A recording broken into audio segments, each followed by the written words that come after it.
وقال الله عز وجل أعوذ بالله من الشيطان الرجيم وَلَقَدْ آتَيْنَا لُقْمَانَ الْحِكْمَةَ أَنِ اشْكُرْ لِلَّهِ وَمَنْ يَشْكُرْ فَإِنَّمَا يَشْكُرُ لِنَفْسِهِ وَمَنْ كَفَرَ فَإِنَّ اللَّهَ غَنِيٌّ حَمِيدٌ رب اشرح لي صدري ويسر لي أمري واحلل عقدة من لساني يفقهوا قولي سبحانك لا علم لنا إلا ما علمتنا إنك أنت العليم الحكيم۔ محترم بزرگوں، نوجوان دینی بھائیوں، پردہ نشین اسلامی مائیں اور بہنیں، سب سے پہلے ہم اور آپ اللہ رب العالمین کا شکر بجا لائیں کہ اللہ تبارک و تعالیٰ نے مجھے اور آپ کو یہ موقع نصیب فرمایا کہ ہم اس مسجد میں بیٹھ کر اللہ تعالیٰ کی عبادت کر سکیں، قال اللہ و قال رسول کی باتیں سن سکیں۔ اللہ رب العالمین کا یہ ہم پر بڑا احسان ہے۔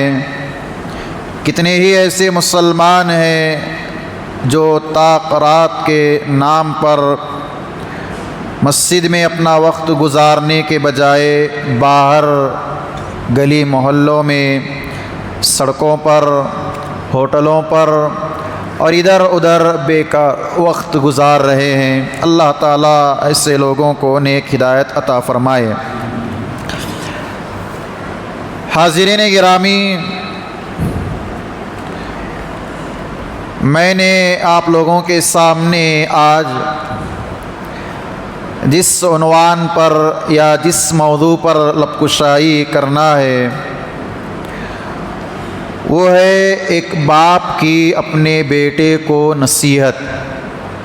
میں نے یہ عنوان یا یہ موضوع اس لیے انتخاب کیا ہے کہ آج بہت سارے ایسے والدین ہیں جو دین سے متعلق تو چھوڑیے، دنیاوی اعتبار سے بھی اپنی اولاد کو نصیحت نہیں کرتے ہیں۔ وہ یہ سمجھتے ہیں کہ ہم نے انہیں جنم دیا ہے، بڑا کیا ہے، یہ آپ ان کی اپنی زندگی ہے، وہ جیسے چاہے گزارے، ہمیں اس سے کوئی مطلب نہیں ہے۔ اللہ رب العالمین سے دعا ہے کہ اللہ تعالی ہمیں اور آپ کو اپنی اولاد کو ویسی نصیحت کرنے کی توفیق دے جیسے انبیاء رسل، صلحاء، عباد، زہاد، اولیاء اپنی اولاد کو کیا کرتے تھے۔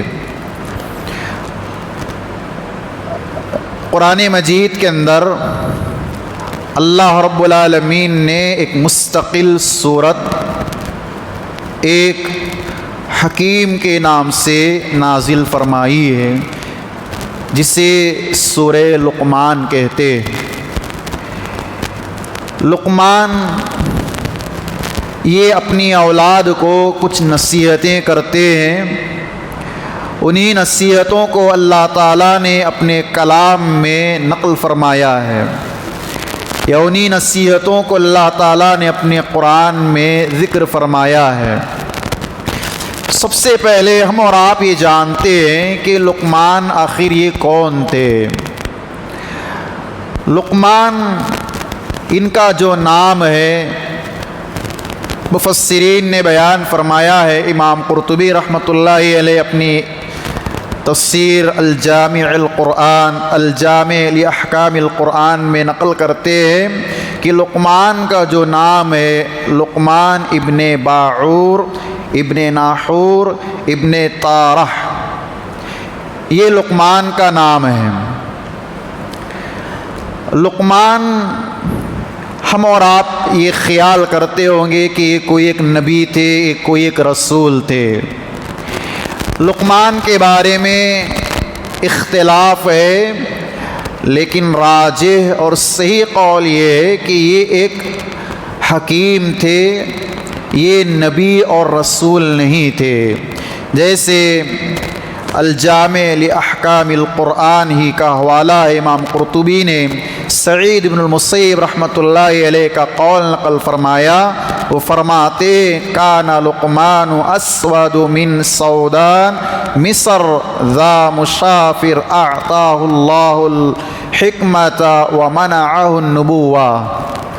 سعید بن المسیب فرماتے ہیں کہ لقمان یہ حبشی تھے، مصر کے رہنے والے تھے، یہ ایک حکیم تھے، اللہ تعالیٰ نے انہیں حکمت اور دانائی عطا فرمائی تھی، انہیں اللہ تعالیٰ نے نبوت و رسالت سے نہیں نوازا تھا۔ تو گویا کہ یہ لقمان ایک حکیم تھے، نبی اور رسول نہیں تھے۔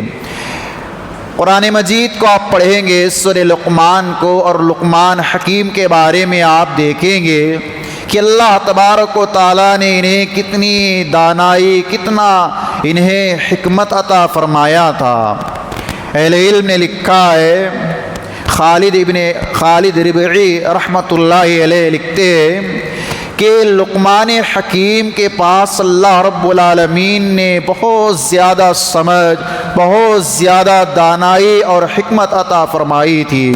ایک مرتبہ لقمان حکیم کے آقا نے ان سے فرمایا کہ جاؤ، جا کر کے ایک بکری ذبح کرو، اور بکری میں سے جو دو چیزیں تمہیں سب سے بہتر لگے، سب سے اچھی لگے، اس کو میرے پاس لے کر کے آؤ۔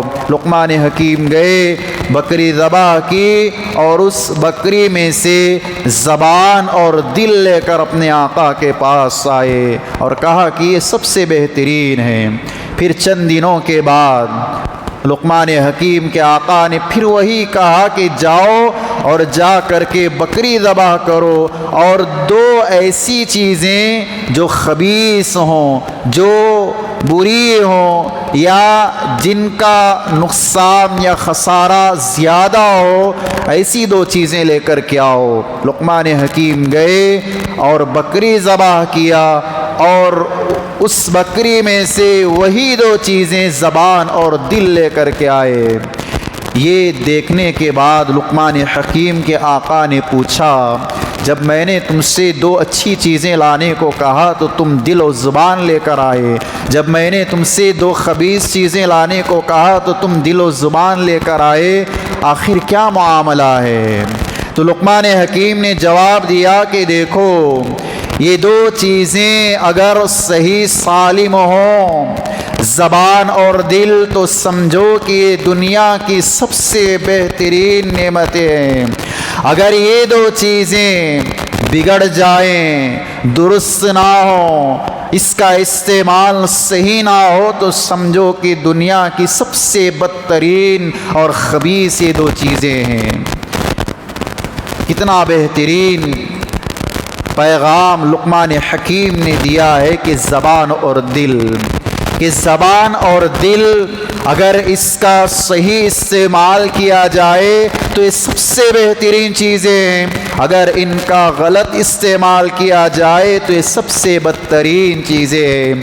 زبان یہ اللہ رب العالمین کی سب سے عظیم نعمت ہے ایک انسان کے لیے۔ زبان کی نعمت کا اندازہ ہم اور آپ نہیں لگا سکتے۔ زبان کی نعمت کا اندازہ ہمیں لگانا ہو تو ایک گونگے کو پوچھئے کہ زبان کی آخر قدر و قیمت کیا ہوگی۔ اللہ رب العالمین نے زبان کا صحیح استعمال کرنے کا حکم ہمیں اور آپ کو دیا ہے۔ اللہ تعالیٰ نے فرمایا ہے کہ زبان جب تم کھولو، زبان جب تم چلاؤ، یا منہ جب تم کھولو تو بھلی بات کرو، اچھی بات کرو۔ اور نبی کریم صلی اللہ علیہ وسلم نے ہمیں زبان کے تعلق سے کتنی بہترین تعلیمات عنایت فرمائی ہیں۔ آپ صلی اللہ علیہ وسلم نے فرمایا کہ سب سے بہترین مسلمان، سب سے اچھا مسلمان وہ ہے من سلم المسلمون من لسانہ و یدیہ، کہ جس کی زبان سے، جس کے ہاتھ سے دوسرا مسلمان محفوظ ہو، صحیح سالم ہو، یہ سب سے اچھا اور بہترین مسلمان ہے۔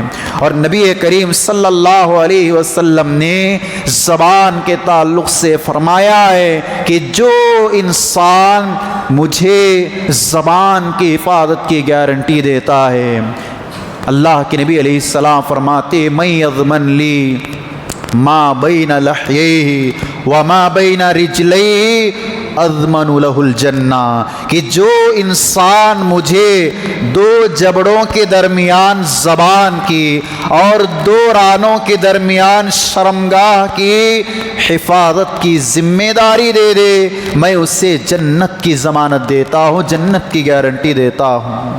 سبحان اللہ۔ دیکھیے اللہ کے رسول علیہ السلام نے صرف زبان کو کنٹرول رکھنے کے لیے کہا ہے، زبان کا صحیح استعمال کرنے اور زبان کی حفاظت کرنے کو کہا ہے، اور اس کا بدلہ اللہ کے نبی علیہ السلام نے کہا کہ میں اسے جنت کی گارنٹی سناتا ہوں۔ تو زبان کا صحیح استعمال ہمیں اور آپ کو کرنا چاہیے۔ اسی لیے زبان کے بارے میں ہمارے جسم کے جو اعضاء ہیں، سر کے بال سے لے کر پیر کے ناخن تک، یہ سارا جسم کا ایک ایک حصہ زبان سے شکایت کرتا ہے۔ اللہ کے نبی علیہ السلام فرماتے ہیں، جامع ترمذی کی روایت ہے، ابو سعید خدری رضی اللہ تعالیٰ عنہ حدیث کے راوی ہیں، فرماتے ہیں اذا اصبح ابن آدم فإن الأعضاء كلها تكفر اللسان، کہ انسان جب صبح کرتا ہے تو جسم کے حصے، جسم کے اعضاء زبان سے شکایت کرتے ہیں، زبان سے شکایت کرتے ہیں اور کہتے ہیں اتق اللہ فینا، اے زبان ہمارے بارے میں تو اللہ سے ڈر، ہمارے بارے میں تو اللہ سے ڈر، فإنما نحن بک، اس لیے کہ ہم تیرے تابع ہیں، تو جیسا چلے گی ہم تیرے پیچھے ویسے ہی چلیں گے، فإن استقمت استقمنا، اگر تو درست رہے گی، صحیح رہے گی تو ہم بھی تیرے ساتھ درست اور صحیح رہیں گے، وإن اعوججت اعوججنا، کہ اگر تو بگڑ گئی، خراب ہو گئی تو سمجھ لینا کہ ہم بھی بگڑ جائیں گے، ہم بھی خراب ہو جائیں گے۔ اس حدیث سے اندازہ لگائیں کہ جسم کے سارے اعضاء زبان سے شکایت کر رہے ہیں کہ زبان تو اگر صحیح رہے، تو اگر محفوظ رہے تو جسم کے سارے حصے، سارے اعضاء محفوظ رہیں گے، اگر زبان تو بگڑ گئی تو سمجھ جانا کہ جسم کے سارے اعضاء بگڑ جائیں گے۔ اس حدیث کو سمجھنے کے لیے ہم اور آپ، آدمی جب اپنی زبان کا صحیح استعمال کرتا ہے، جیسے قرآن مجید کی تلاوت کرتا ہے، ذکر و اذکار کرتا ہے، اپنی زبان سے اللہ تبارک و تعالیٰ کا ذکر کرتا رہے تو جسم کے سارے حصے صحیح سالم رہتے ہیں۔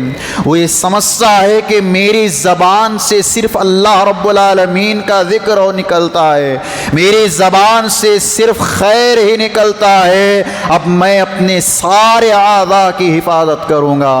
اگر وہیں پر زبان اگر ہماری بگڑ جائے، جیسے گالی گلوچ کرنے لگ جائے، کسی کی غیبت کرنے لگ جائے، کسی کے بارے میں برا بھلا کہنے لگ جائے، کسی کے بارے میں برا گمان کرنے اور دوسروں کے درمیان ان کو پھیلانے میں لگ جائے، تو سمجھیے کہ سارے جسم کے حصے زبان ہی کی طرح حرکت کرنے لگتے ہیں۔ جب زبان گالی دینے لگ جائے تو آدمی اپنے ہاتھوں سے لڑائی جھگڑے کرنے لگ جاتا ہے۔ اسی لیے جسم کے سارے حصے ہر صبح زبان سے شکایت کرتے ہیں کہ تو اگر صحیح رہے تو جسم کے سارے حصے صحیح رہیں گے، اگر تو بگڑ گئی تو سمجھو کہ سارے حصے بگڑ جائیں گے۔ میرے محترم، اللہ کے نبی علیہ السلام نے صحابی رسول حضرت معاذ بن جبل رضی اللہ تعالیٰ عنہ سے فرمایا، زبان پکڑ کر کہا کہ تم اس زبان کو کنٹرول میں رکھو، اس زبان کی حفاظت کرو۔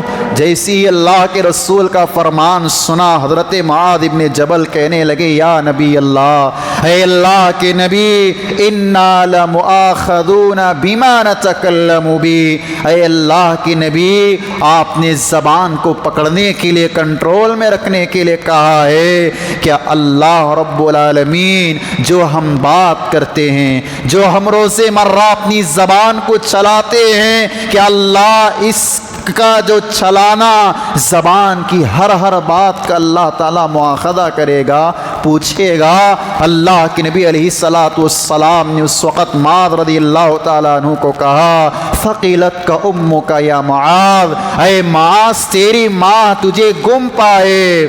اس دور میں اگر کوئی ایسا کلمہ جسے بددعائیہ ہو یا جھڑکنے کے لیے ہو، کہنا ہو، تو اس طرح کے کلمات استعمال کیے جاتے تھے۔ ثقلت کا امک، کہ تمہاری ماں تجھے گم پائے۔ یا معاذ هل يكب الناس في النار على وجوههم او على مناخرهم الا حصائد السنتهم، اے معاذ کیا تم یہ سمجھتے ہو کہ زبان یہ کوئی معمولی چیز نہیں ہے کہ جہنم میں سب سے زیادہ کثرت سے اگر کسی کو اوندے منہ گرایا جائے گا تو صرف اور صرف زبان کی وجہ سے؟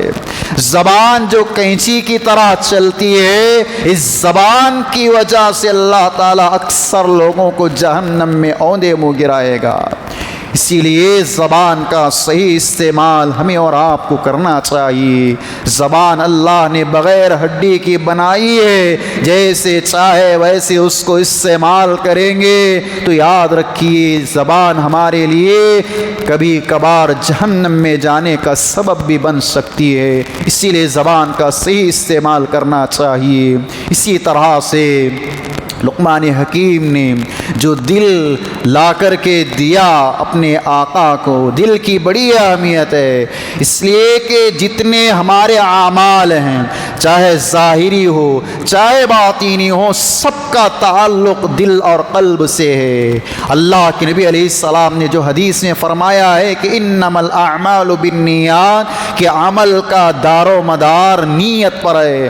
نیت اگر ہماری صحیح رہی تو سمجھیے کہ ہمارے اعمال صحیح رہیں گے، اگر ہماری نیت درست نہیں رہی، بگڑ گئی، تو سمجھیے کہ ہمارے اعمال بھی بیکار جائیں گے۔ اور نیت کا تعلق ڈائریکٹ انسان کے دل سے ہے، اور دل، اسی دل کے اندر انسان حسد کو چھپاتا ہے، اسی دل کے اندر انسان بغض کو چھپاتا ہے، اسی دل کے اندر انسان دشمنی کو پیدا کرتا ہے، اسی دل کے اندر انسان نفاق کو پنپنے دیتا ہے۔ سمجھیے کہ جتنی باطنی برائیاں ہیں، ساری برائیاں انسان کے دل کے اندر ہوتی ہیں۔ نفاق کے تعلق سے اللہ تعالیٰ نے کیا فرمایا؟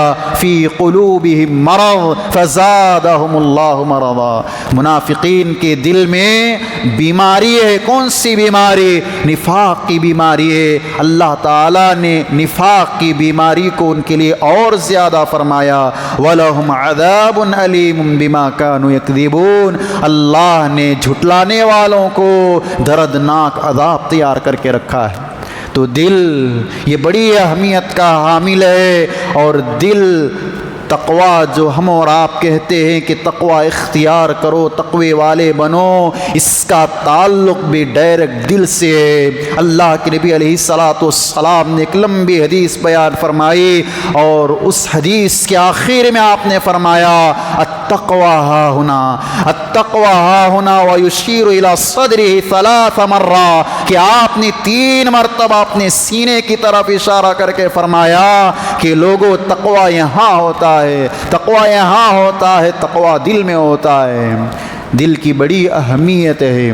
ایک آدمی نبی علیہ الصلاۃ والسلام کے پاس آیا اور آ کر کہنے لگا اللہ کے رسول، مجھے آپ زنا کرنے کی اجازت دیجئے، میں برائی کرنا چاہتا ہوں۔ صحابہ کرام تیش میں آئے، اللہ کے نبی علیہ الصلاۃ والسلام امام کائنات بیٹھے ہیں، جبریل علیہ السلام وہی لانے والے، یہ آ کر برائی کا طلبگار یا برائی کی اجازت چاہتا ہے۔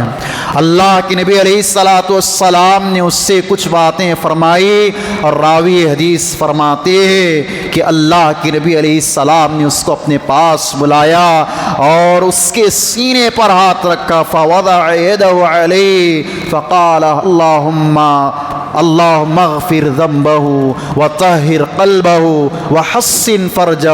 اللہ کے نبی علیہ الصلوۃ والسلام اس نوجوان کے سینے پر ہاتھ رکھے اسے 3 دعائیں دی، کہا اللہ اس نوجوان کے گناہ کو تو معاف فرما، اور اللہ کے رسول نے کہا اللہ اس کے دل کو تو پاک اور صاف کر دے، اور فرمایا اللہ اس کی شرمگاہ کی حفاظت فرما۔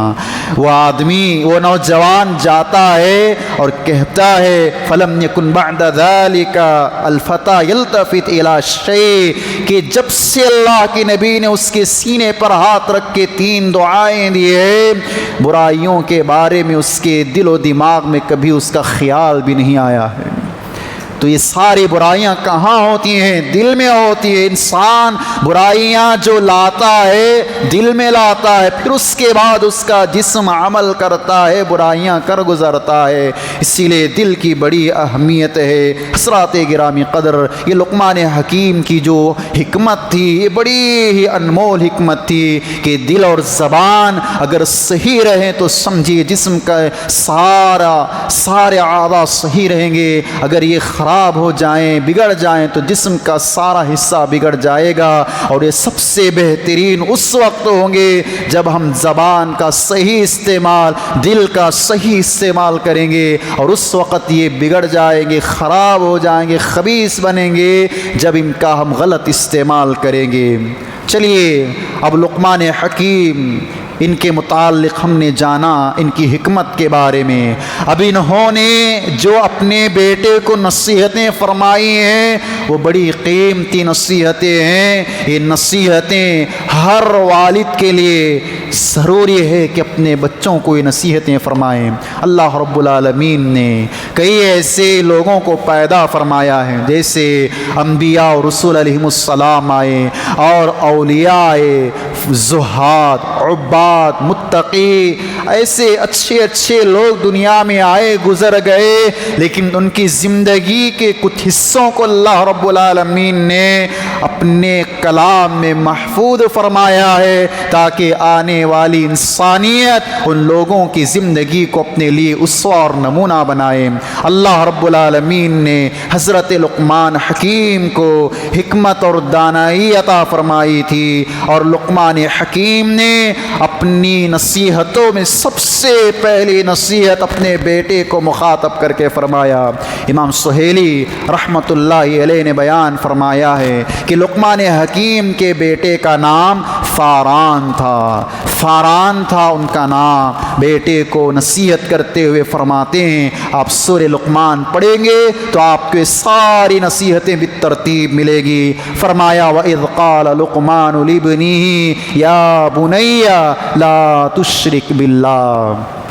لقمان حکیم نے اپنے بیٹے سے مخاطب ہو کر فرمایا، اے میرے لختے جگر، اے میرے بیٹے، یہاں پر غور کریں کہ کتنا ہمدردی، شفقت اور مہربانی سے اپنے بیٹے کو مخاطب کر رہے ہیں کہ اے میرے بیٹے، اے میرے پیارے۔ آج ہم اور آپ اپنے معاشرے کا جائزہ لیں، ایک باپ اپنے بیٹے کو کیسے مخاطب کرتا ہے کہ بے درا، اس طرح سے مخاطب کرتا ہے۔ یہ بے ڈھنگی یا بے ڈھنگا پن اگر والدین کے اندر رہا تو سمجھیے اولاد کے اندر بھی وہ چیز سرایت کر جائے گی۔ اسی لیے اپنی اولاد کو عزت سے، احترام سے مخاطب کیجئے۔ کبھی بھی آپ اپنے بچوں کو بلائیے تو اس طرح کے کلمات استعمال کیجئے کہ بیٹا ادھر آؤ، اے میرے پیارے ادھر آؤ، اے میرے لختے جگر ادھر آؤ۔ اس طرح کے کلمات آپ اپنے بچوں کے لیے استعمال کیجئے، ان بچوں کے اندر بھی آپ کی محبت اور احترام اللہ تبارک و تعالیٰ پیدا فرمائے گا۔ لقمان حکیم نے کہا کہ اے بیٹے، میں تجھے نصیحت کر رہا ہوں، میں تجھے وعظ کر رہا ہوں، یاد رکھنا کہ تو اللہ کے ساتھ کسی کو شریک نہ کرنا۔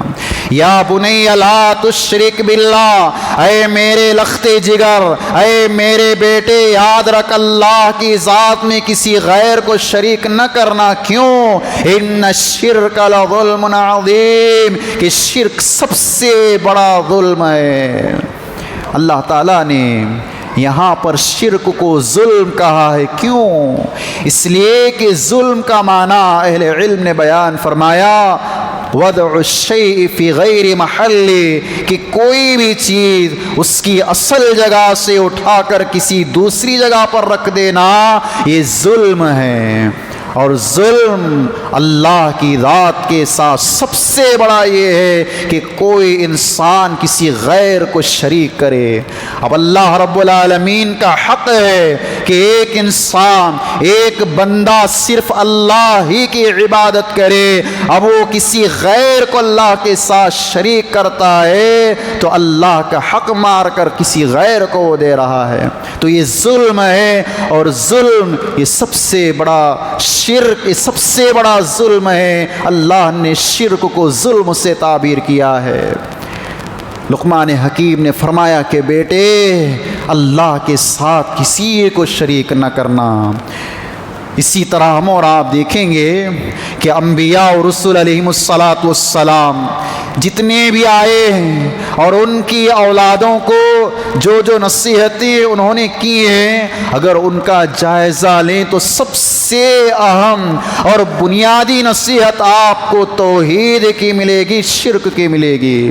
جیسے یعقوب علیہ السلام کے بارے میں ہم اور آپ پڑھیں گے سورۃ البقرہ کے آیت نمبر 133 میں اللہ تعالیٰ نے فرمایا ام کنتم شہداء اذ حضر یعقوب الموت، کہا کہ تم یعقوب علیہ السلام کی موت کے وقت شریک تھے، حاضر تھے، جب انہوں نے کہا اذ قال لبنی، جب انہوں نے اپنی اولاد سے فرمایا، اپنے بیٹوں سے کہا ما تعبدون من بعدی، اے میرے بیٹو، اے میرے لخت جگرو، تم میرے بعد کس کی عبادت کرو گے، کس کی پرستش کرو گے، کس کو اپنا داتا مشکل کشا سمجھو گے؟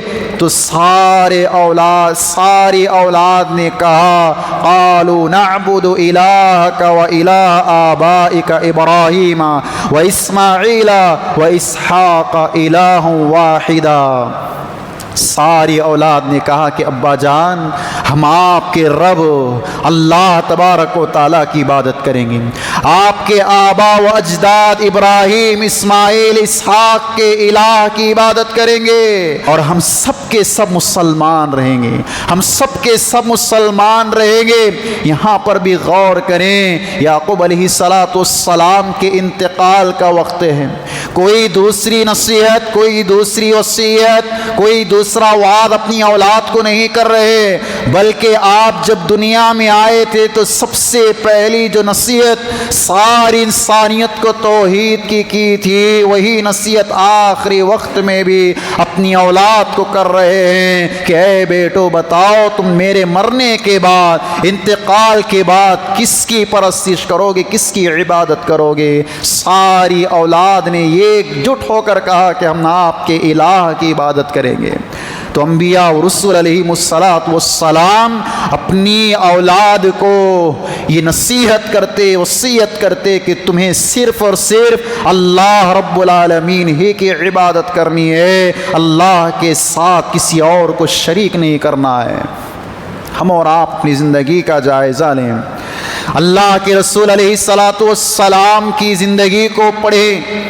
اللہ کے نبی علیہ السلام کو اللہ تعالیٰ نے نبوت سے سرفراز فرمایا۔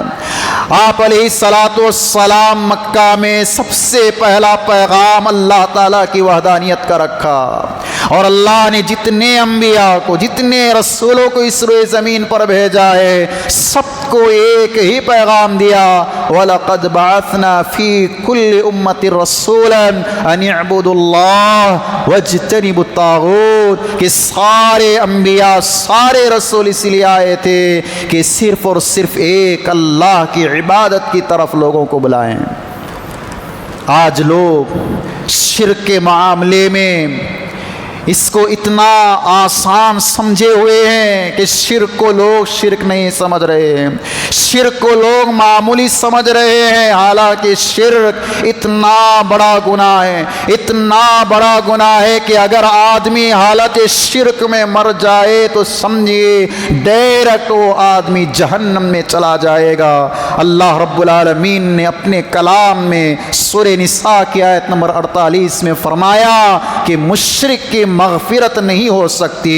اللہ نے کہا ان اللہ لا یغفر ان یشرک بہ ویغفر ما دون ذلک لمن یشاء، کہ اللہ تبارک و تعالی ہر ایک کی مغفرت کرے گا، جتنے بڑے بڑے گناہ ہیں سب کو اللہ تبارک و تعالیٰ اس کی مشیت سے معاف کرے گا، لیکن فرمایا شرک کرنے والے کو کبھی اللہ تبارک و تعالیٰ معاف نہیں کرے گا۔ اور اللہ تبارک و تعالیٰ نے انبیاء علیہم السلام سے خطاب کرتے ہوئے فرمایا لئن اشرکت لیحبطن عملک، اے انبیاء اور رسل سنو، اگر تمہاری زندگی میں بھی شرک آ جائے تو تمہارے سارے اعمال ہم برباد کر دیں گے۔ سوچ سکتے ہیں کہ کیا کوئی نبی، کیا کوئی رسول اللہ کی ذات میں کسی کو شریک کر سکتا ہوگا؟ اللہ نے انبیاء اور رسول کو کہا کہ اگر تمہاری زندگی میں شرک آ گیا تو سمجھو کہ تمہارے سارے اعمال ہم برباد کر دیں گے۔ اللہ تبارک و تعالیٰ نے سرے سے مشرکین کے بارے میں فرمایا کہ ایسے لوگوں پر جنت ہم نے حرام کر دی ہے، انہ من یشرک باللہ فقد حرم اللہ علیہ الجنہ ومأواہ النار، اللہ نے ایسے لوگوں پر جنت کو حرام کر دیا ہے، ایسے لوگوں کا ٹھکانہ جہنم ہے اور ایسے لوگوں کا کوئی مددگار نہیں ہوگا۔ شرک یہ سب سے بڑا گناہ ہے، اللہ تعالیٰ اسے ناپسند کرتا ہے، اور اسے جو بھی شرک کی حالت میں مریں گے سمجھیے کہ وہ لوگ سیدھا جہنم میں جائیں گے۔ حضرات گرامی، شرک یہ سب سے بڑا گناہ ہے، شرک سے ہمیں اور آپ کو بچنا چاہیے۔ آج بہت سارے ایسے لوگ خاص طور پر خواتین کے اندر دیکھیں گے تو چھوٹا بڑا شرک پایا جاتا ہے۔ کئی ایسی خواتین ہمیں آپ کو ملیں گی جو درگاہوں کا چکر کاٹ رہی ہیں، مزاروں کے پاس جا رہی ہیں، وہاں ہاتھ پھیلا رہے ہیں، دعائیں کر رہے ہیں، شادیاں نہیں ہو رہی ہیں تو وہاں جا کر شادیوں کے لیے سوال کر رہے ہیں، بچے نہیں ہو رہے ہیں تو مزاروں پہ جا کر پھول چڑھاتے ہیں، ان سے مانگ رہے ہیں۔ اللہ کی قسم میرے بھائیو، یہ شرک نہیں ہے تو اور کیا ہے؟ یہی شرک ہے جو آدمی، جو مرد، جو خاتون اللہ رب العالمین کی ذات سے مانگنے کے بجائے وہ درگاہوں پہ جائے، مزاروں پہ جائے، باباؤں کے پاس جائے اور دیگر لوگوں کے پاس جا کر مانگے تو یہ شرک نہیں ہے تو اور کیا ہے؟ کچھ ایسے ڈھونگی بابائیں بھی آج دنیا میں ملیں گے جو اپنے آپ کو اولیاء، ولی، پیر سمجھتے ہیں اور لوگوں کا مار مار کر کے مال کھاتے ہیں۔ کتنے ایسے لوگ آپ کو ملیں گے جو درگاہوں کے پاس ڈھونگی بابا بن کر کے بیٹھے ہیں اور لوگوں کے ایمان کو، ان کے دین کو بگاڑ رہے ہیں، عقیدے کو خراب کر رہے ہیں۔ میں ایک مرتبہ حیدرآباد میں تھا، وہاں پر کسی جگہ پر مجھے جانا ہوا تو راستے میں نے ایک شخص کو دیکھا کہ جس کے چہرے پہ داڑھی ہے، نہ اس کے سر پر ٹوپی ہے، لنگی پہنا ہوا، شرٹ پہنا ہوا، ایک بڑے مسند پر بیٹھا ہے اور اس کے سامنے پھول رکھے ہوئے ہیں اور اس کے ہاتھ میں ایک پانی کی باٹل ہے، جیسے حجام جب کٹنگ کروانے جاتے ہیں پانی جیسے مارتا ہے ویسی اس کے پاس باٹل ہے، اور وہاں پر ایک لمبی قطار لگی ہوئی ہے کہ عورتیں اپنے بچوں کو گود میں اٹھائے ہوئے اس کے پاس کھڑے ہیں، اور ایک عورت اس کے پاس آتی ہے، وہ کچھ پڑھتا ہے، کچھ کہتا ہے، پانی کے چھینٹے اس کے بچے پر اچھالتا ہے، اور وہ سمجھتے ہیں کہ اس کے چھینٹے اچھالنے پر ہمیں شفا مل جائے گی، ہمارے بچے اچھے ہو جائیں گے، اور اس کو نذرانہ 100، 200، 500 دیتے ہوئے چلے جائیں گے۔ کتنی لمبی قطار تھی، 100 کی قطار یہ خواتین، یہ عورتیں ایسے ڈھونگی باباؤں کے پاس جاتی ہیں اور اپنا ایمان عقیدہ بیچ کر اپنا ایمان عقیدہ خراب کر کے آتی ہیں۔ یہی شرک ہے۔ اللہ سے توبہ کیجئے جو اس طرح کا کام زندگی میں کر رہے ہیں، اولادیں مانگ رہے ہیں جا کر کے مزاروں کے پاس، زندگیاں جو بگڑی ہوئی ہیں انہیں بنانے کے لیے مزاروں کے پاس جا رہے ہیں، تو ایسے گناہ سے، ایسے کام سے اللہ سے توبہ کیجئے۔ اگر ہم ایسی حالت میں مر گئے نعوذ باللہ، سمجھیے کہ اللہ تعالیٰ مشرک کو جہنم میں سیدھا ڈالے گا۔ اسی لیے لقمان حکیم نے اپنے بیٹے کو نصیحت فرمائی تھی کہ بیٹا اللہ کے ساتھ کسی کو شریک نہ کرنا، اس لیے کہ شرک سب سے بڑا گناہ ہے، سب سے بڑا ظلم ہے۔ اللہ تبارک و تعالیٰ کا ہم اور آپ شکر بجا لائیں کہ ہم اور آپ توحید کی دولت سے مالا مال ہیں۔ اللہ سے دعا کریں کہ اللہ ہمیں مرتے دم تک اس توحید پر ثابت قدم رکھے، اس پر ہمیشہ باقی رکھے۔ اللہ ہمیں ہر طرح کے شرک کے چور دروازوں سے اللہ ہماری حفاظت فرمائے۔ محترم حضرات، اس آیت کو آپ جب پڑھیں گے، اس آیت کریمہ کے بعد اللہ رب العالمین نے بچوں کو نصیحت فرمائی ہے، بچوں کے بارے میں والدین کا ادب و احترام سکھایا ہے۔ اس آیت کو پڑھنے کے بعد فوری طور پر والدین کے متعلق اللہ نے کہا، اور اس کے بعد پھر لقمان حکیم کی نصیحتوں کو ذکر فرمایا۔ اس آیت کریمہ کے تعلق سے کچھ باتیں میں آپ کے سامنے رکھتا ہوں، اس لیے کہ یہ ماں باپ دنیا کی سب سے بڑی عظیم دولت ہے۔ دنیا کی سب سے بڑی دولت ماں باپ ہیں۔ جن کے ماں باپ باحیات ہیں چاہیے کہ ماں باپ کی قدر کریں۔ اگر ماں باپ دنیا سے چلے جائیں گے، مٹی آپ کھودتے رہ جائیں گے، ماں باپ دوبارہ نہیں ملیں گے۔ آپ بیوی سے جدا ہو جائیں، بیوی چلی جائے، دوبارہ آپ بیوی کو حاصل کر سکتے ہیں۔ اولاد چلی جائے، اولاد دوبارہ مل سکتی ہے۔ رشتہ دار چلے جائے، دوبارہ رشتہ دار مل سکتے ہیں۔ لیکن اگر ماں باپ کا سایہ سروں سے اٹھ گیا، ہم افسوس کرتے ہوئے، اپنے آپ پر ملامت کرتے ہوئے رہ جائیں گے، ماں باپ کا سایہ دوبارہ نہیں ملے گا۔ اللہ رب العالمین نے بیان فرمایا، وَوَصَّيْنَا الْإِنسَانَ بِوَالِدَيْهِ، ہم نے انسان کو وصیت کی ہے، ہم نے انسان کو وصیت کی ہے اپنے والدین کے بارے میں۔ حَمَلَتْهُ أُمُّهُ وَهْنًا عَلَى وَهْنٍ، اس کی ماں کے بارے میں اللہ تعالیٰ کہہ رہا ہے کہ بچوں دیکھو، تمہاری ماں نے تمہیں دنیا میں لانے سے پہلے کتنی تکلیف اٹھائی ہے، کتنی پریشانیاں، کتنا درد تیری ماں نے سہایا ہے۔ اس کو سن، وَفِصَالُهُ فِي عَامَيْنِ، ایک ماں جب اپنے بچے کو جنم دے دیتی ہے تو اس کو دودھ پلانے کی مدت 2 سال ہے۔ 2 سال تک ماں اپنے بچے کو دودھ پلائے گی۔ اور اللہ تعالیٰ نے فرمایا، انشکر لی، میرا شکر بجا لا، اور ولی والدیک، اور اپنے والدین کا شکر بجا لا، الی المصیر، تجھے ہماری ہی طرف لوٹ کر کے آنا ہے، رجوع کرنا ہے۔ اس آیت کریمہ میں اللہ تبارک و تعالیٰ نے بچوں کو وصیت فرمائی ہے کہ والدین کے بارے میں اچھا سلوک اور اچھا برتاؤ کرنا، کہ تمہاری ماں نے تمہیں کتنی پریشانیوں سے، کتنا درد سہتے ہوئے تمہیں دنیا میں لایا ہے۔ اور اللہ تعالیٰ نے سورۃ الاحقاف کی ایک اور آیت میں بیان فرمایا، سورہ احقاف کے آیت نمبر 15 میں کہا، وَوَصَّيْنَا الْإِنسَانَ بِوَالِدَيْهِ إِحْسَانًا، ہم نے انسان کو وصیت کی ہے کہ وہ اپنے والدین کے ساتھ اچھا سلوک کرے، اچھا برتاؤ کرے، ان کے ساتھ اچھے طریقے سے پیش آئیں۔ حَمَلَتْهُ أُمُّهُ كُرْهًا وَوَضَعَتْهُ كُرْهًا، کہ اس کی ماں نے اسے بڑی تکلیف سے پیٹ میں رکھا ہے اور اس کو بڑی تکلیف سے دنیا میں لایا ہے۔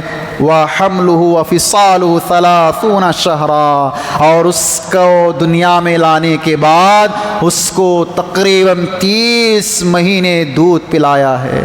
30 مہینے 2 سال بنتے ہیں، 2 سال تک دودھ اس کی ماں نے اسے پلایا ہے۔ یہاں پر غور کریں، اللہ رب العالمین نے انسانوں کو کہہ رہا ہے کہ ماں باپ کے بارے میں خیال کرو، خاص طور پر والدہ ماں جو ہوتی ہے، ایک بچے کو کیسے اپنے پیٹ میں 9 ماہ رکھ کر کے اس کو دنیا میں لاتی ہے۔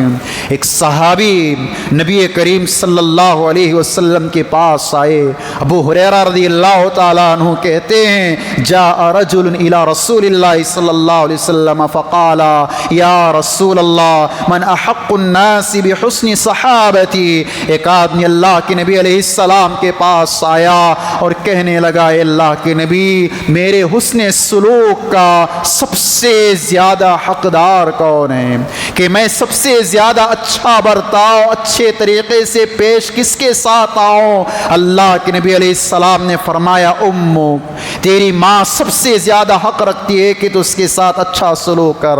پھر اس آدمی نے کہا ثم من، اے اللہ کے نبی پھر کون؟ پھر اللہ کے رسول نے کہا ثم امک، پھر تیری ماں۔ پھر اس آدمی نے کہا اللہ کے نبی پھر کون؟ اللہ کے نبی علیہ السلام نے 3 مرتبہ کہا کہ تیری ماں، تیری ماں، تیری ماں سب سے زیادہ حسن صحبت یا حسن ادب کا حق رکھتی ہے کہ تو اس کے ساتھ اچھے طریقے سے برتاؤ کر۔ پھر اس آدمی نے کہا ثم من، اللہ کے رسول پھر کون؟ 4تھی مرتبہ اللہ کے نبی نے فرمایا ابو کا، تیرا باپ بھی اس بات کا زیادہ حق رکھتا ہے کہ تو اس کے ساتھ اچھا برتاؤ کر۔ اس حدیث پر غور کریں، اللہ کے نبی نے باپ کے مقابلے میں 3 درجہ زیادہ ماں کو فضیلت اور فوقیت دی۔ کیوں؟ اس لیے کہ ماں 3 مراحل میں سب سے زیادہ بچوں سے تکلیف اور پریشانی اٹھاتی ہے۔ ایک پریشانی، ایک تکلیف جب ماں اپنے بچے کو 9 ماہ تک اپنے پیٹ میں رکھتی ہے، ذرہ برابر بھی اسے تکلیف ہونے نہیں دیتی۔ دوسرا، جب ماں اس بچے کو دنیا میں لانا چاہتی، جب وضع یعنی بچہ جب پیدا ہونے لگے، اس وقت جب ماں کی تکلیف ہوتی ہے، جب ماں کی کراہت، جو کراہنے والی آواز ہوتی ہے، اس آواز کا جو ہم اور آپ اس کے بارے میں سوچ بھی نہیں سکتے کہ اس کو اس وقت کتنی تکلیف ہوتی ہے۔ ایک ماں ہی جانتی ہے کہ بچے کو پیدا کرتے وقت کتنی تکلیف ہوتی ہے۔ تیسرا مرحلہ، جب ماں اس کو اپنا دودھ 2 سال تک پلاتی ہے اور اس کی پرورش کرتی ہے۔ اس لیے اللہ کے نبی علیہ السلام نے 3 درجے ماں کو فوقیت اور فضیلت عطا فرمائی ہے۔ سبحان اللہ، اللہ رب العالمین نے یہ مقام، یہ احترام ہمیں اور آپ کو اپنے والدین کو دینے کی وصیت فرمائی ہے۔ ہم اور آپ اپنا جائزہ لیں، کتنے ایسے نوجوان ہیں کہ کتنی اپنے ماں باپ کی قدر کر رہے ہیں، کتنا اپنے ماں باپ کا احترام کر رہے ہیں، ان کے ساتھ اچھا برتاؤ کر رہے ہیں۔ اللہ تبارک و تعالیٰ نے یہاں تک فرمایا ہے کہ تم اپنے ماں باپ کو اف تک بھی نہ کہو، کہ تم اپنے ماں باپ کو جھڑکاؤ نہیں بلکہ اف تک بھی نہ کہو۔ ہم ذرہ برابر بھی اگر کسی معاملے میں پریشان ہو جائیں، ماں باپ سے تکلیف پہنچے تو گھور کر کے اپنے ماں باپ کو دیکھتے ہیں۔ کچھ ایسے بد نصیب اولاد بھی ہے کہ اپنے بچوں کو گالیاں تک دیتی ہیں، اور کچھ بڑے بد نصیب ایسے ہیں کہ ماں باپ کو وقت پڑنے پر مار بھی دیتے ہیں، ہاتھا پائی بھی کرتے ہیں ماں باپ کے ساتھ۔ اللہ نے کہا وَلَا تَقُلْ لَهُمَا اُفٍّ وَلَا تَنْهَرْهُمَا، کہ تم انہیں اف تک بھی نہ کہو، جھڑکو بھی نہیں، اور ان کے ساتھ نرمی کا معاملہ کرو۔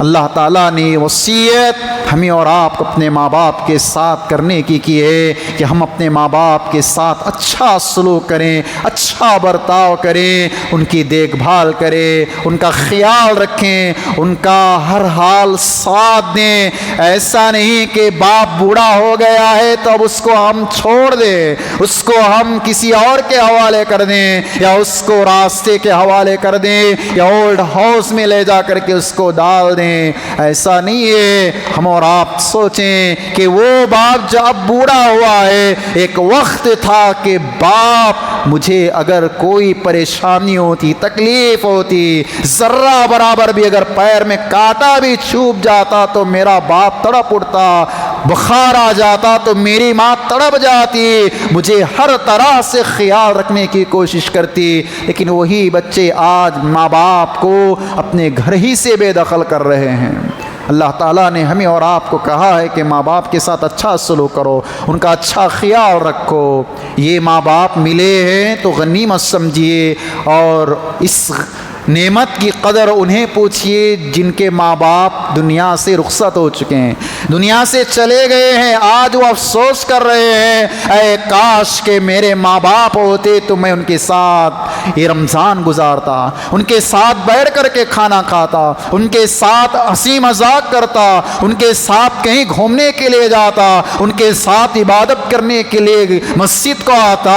لوگ آج افسوس کر رہے ہیں، اور وہ لوگ جن کے والدین بحیات ہیں قدر نہیں کر رہے ہیں۔ میرے بھائی، والدین کی قدر کیجئے گا، ان کا خیال رکھیے گا، ان کے ساتھ اچھا برتاؤ کیجئے گا۔ یہ اللہ تبارک و تعالیٰ کی ہمارے لیے اور آپ کے لیے سب سے عظیم نعمت ہے۔ یاد رکھیں، اگر والدین کا سایہ سر سے اٹھ گیا تو سمجھیے دوبارہ ہمیں ماں باپ نہیں ملیں گے۔ ذرا ایک مثال دے کر کے میں آپ کو سمجھانا چاہتا ہوں کہ ماں اور باپ کیا ہوتے ہیں۔ ان میں سے اکثر لوگ شادی شدہ ہیں۔ ذرا سوچئے کہ اگر ہمیں گھر میں کسی بھی چیز کی ضرورت ہو، مثال کے طور پر اگر ہمیں پانی ہی پینا ہو، بیوی سے آپ کہیے 1 مرتبہ، 2 مرتبہ، 3 مرتبہ، آخر کار 4تھے مرتبہ بیوی جواب دے دے گی کہ آپ جا کر کے خود کیوں نہیں لا لیتے۔ لیکن وہی اگر آپ ماں کو 1 بار 2 بار کئی مرتبہ آپ ماں سے کہیے، اس کی زبان سے کبھی الفاظ نہیں نکلیں گے۔ ماں چاہتی ہے کہ بیٹا جو چاہے جیسے چاہے رہے، میں اس کے لیے اپنی زندگی قربان کرنے کے لیے تیار ہوں۔ میرے محترم بھائیو، میرا وقت چونکہ ختم ہو رہا ہے، ایک چھوٹا سا واقعہ میں آپ کے سامنے ذکر کر کے اپنی بات کو ختم کروں گا۔ اللہ نے توفیق دی تو اس کو اگلی تاخیرات میں مکمل کروں گا کہ ایک باپ عبد المالک مجاہد رحمۃ اللہ حفظہ اللہ، انہوں نے ایک کتاب لکھی۔ اس کتاب کے اندر ایک واقعہ نقل فرمایا ہے کہ ایک باپ بیٹے کے درمیان، دیکھیے کتنا بچپن میں ہمدردی تھی، احسان تھا۔ بیٹا چاہتا ہے کہ اب جس طرح میرا باپ میری پرورش کیا ہے، میرا خیال رکھا ہے، مجھے ہر طرح سے سہولتیں مہیا کی ہیں، اب میں چاہتا ہوں کہ میرے باپ کا وہ سارا احسان اتار دوں۔ ایک مرتبہ بیٹا اپنے باپ سے کہنے لگا کہ ابو جی، آپ نے بچپن سے لے کر جوانی تک میرا بڑا خیال رکھا، ہر طرح سے آپ نے مجھے جو میں نے مانگا دیا، جو نہ مانگا دیا، سب کچھ عطا کیا۔ اب میں چاہتا ہوں کہ ان کا بدلہ میں آپ کو دنیا ہی میں دے دوں۔ باپ چونکہ باپ ہوتا ہے، باپ بڑا تجربے کار تھا، بیٹے سے کہا کہ تو چاہتا ہے کہ تو میرے کیے ہوئے احسان کا بدلہ دے دے؟ چل ٹھیک ہے، میں چاہتا ہوں تو تو چاہتا ہے تو دے دے۔ باپ نے کہا کہ بیٹا، میری کوئی لمبی چوڑی خواہش نہیں ہے، تمنا نہیں ہے، میں چاہتا ہوں کہ کچھ سیب میں کھا لوں۔ بیٹا سوچنے لگا کہ اتنا آسان کام، اتنے بڑے کاموں کے لیے باپ سے اصرار کیا کہ میں یہ سیب آپ مانگ رہے ہیں، میں آپ کو سیب لا کر کے دوں، یہ تو بہت آسان کام ہے میرے لیے۔ باپ نے کہا کہ نہیں، مجھے سیب ہی چاہیے، میں سیب ہی کھانا چاہتا ہوں۔ بیٹے نے جا کر ایک بڑا سا ٹوکرا لا کر کے باپ کے سامنے پیش کیا کہ ابا جان آپ کھائیے جی بھر کر کے۔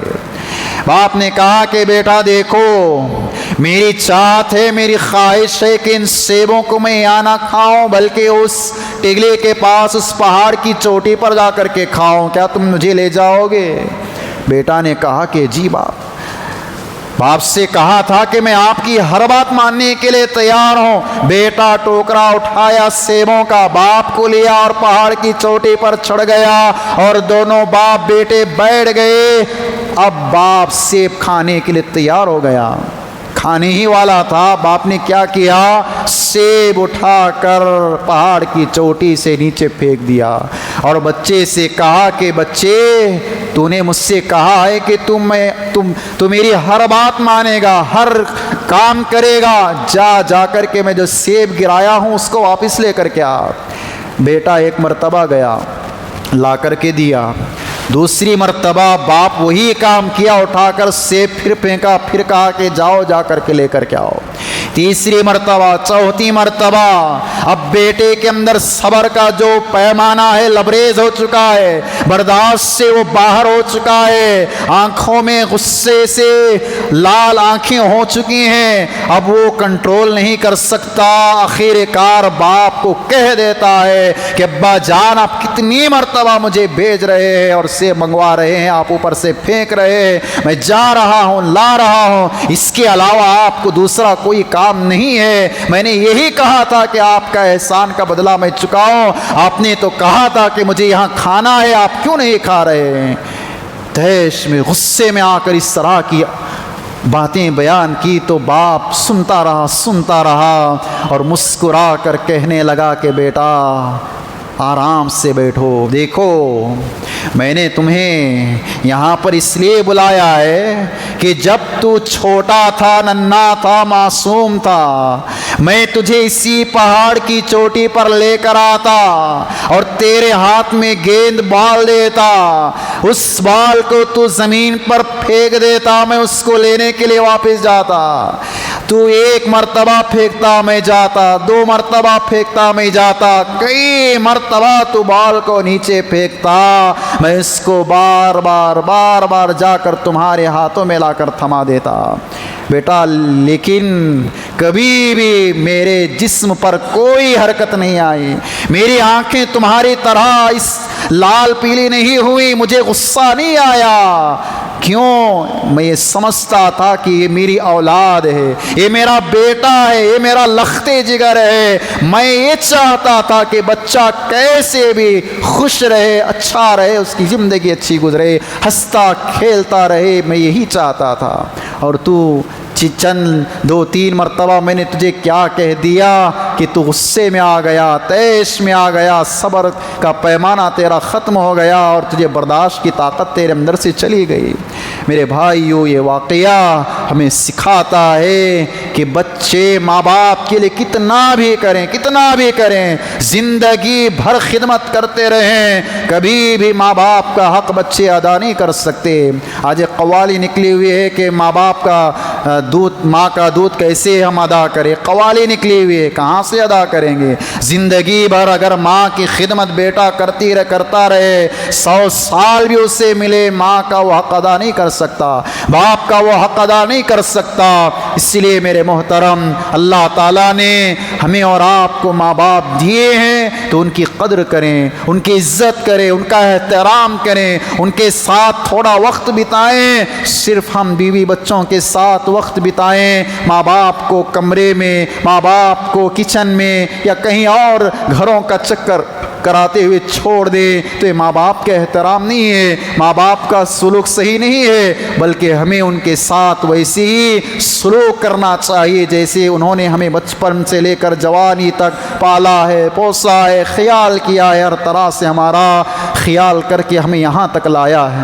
حضرات گرامی، ماں باپ اللہ کی ایک عظیم نعمت ہے، ہمیں ان کی قدر کرنی چاہیے، ان کا ادب و احترام کرنا چاہیے، ان کے ساتھ اچھا سلوک کرنا چاہیے، ان کی ہر بات کو ماننا چاہیے۔ غصے سے کبھی بھی آپ اپنے ماں باپ کو نگاہیں اٹھا کر مت دیکھیے گا۔ اللہ تعالی ہماری حفاظت فرمائے۔ ایک سلف صالحین میں سے کسی کے بارے میں آتا ہے کہ وہ ماں کی اتنی خدمت کرتے تھے، اتنا ادب و احترام کرتے تھے کہ اگر ماں نیچے کے فلور میں ہے، ماں نیچے کے فلور میں ہے تو بیٹا اوپر جانے سے ڈرتا تھا کہ کہیں میرے قدموں کے نیچے میری ماں نہ آ جائے۔ یہ خیال سلف صالحین اپنے ماں باپ کا کیا کرتے تھے۔ لہذا ہمیں اور آپ کو چاہیے کہ ہم اپنے ماں باپ کی قدر کریں۔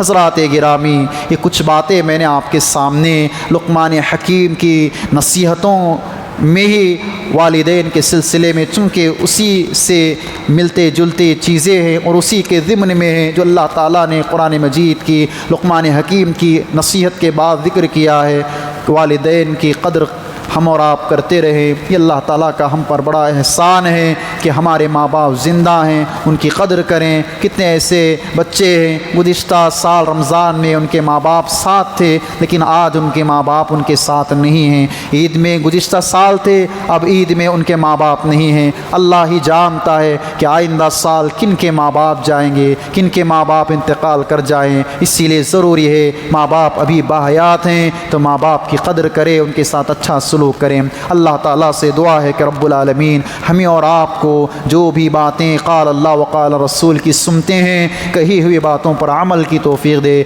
اللہ تعالیٰ جن کے والدین باحیات ہیں، اللہ والدین کے ساتھ بچوں کو اچھا سلوک کرنے کی توفیق دے۔ اللہ ہمارے ماں باپ کی عمروں میں برکت عطا فرمائے۔ اللہ تعالیٰ ہمارے ماں باپ کا سایہ ہمارے سروں پر تا دم حیات باقی رکھے۔ وہی شفقت، وہی ہمدردی، وہی مہربانی ہمارے ماں باپ کی جیسے بچپن میں تھی ابھی بھی اللہ تعالیٰ ماں باپ کے اندر بچوں کے لیے پیدا فرمائے۔ جن کے ماں باپ اس دنیا سے چلے گئے ہیں اللہ تعالیٰ ان کے ماں باپ کو جنت الفردوس عطا فرمائے۔ ان کے ماں باپ کو قبر میں نور سے قبر کو منور فرمائے۔ اللہ تعالیٰ ان کی بال بال مغفرت فرمائے۔ ماں باپ کی قدر کرنے کے اللہ ہم تمام کو توفیق دے۔ جو بھی نصیحتیں، جو بھی وصیتیں اللہ تعالیٰ رسول اکرم صلی اللہ علیہ وسلم ہمیں کرتے ہیں، ان نصیحتوں اور وصیتوں پر ہمیں اور آپ کو عمل کرنے کے اللہ توفیق دے۔ اللہ تعالیٰ ہماری عبادتوں کو قبول فرمائے۔ جو لوگ بھی بیمار ہیں گھروں میں، ہاسپٹلوں میں، اللہ انہیں شفائے کاملہ عاجلہ عطا فرمائے۔ جو لوگ پریشان حال ہیں اللہ ان کی پریشانیوں کو دور فرمائے۔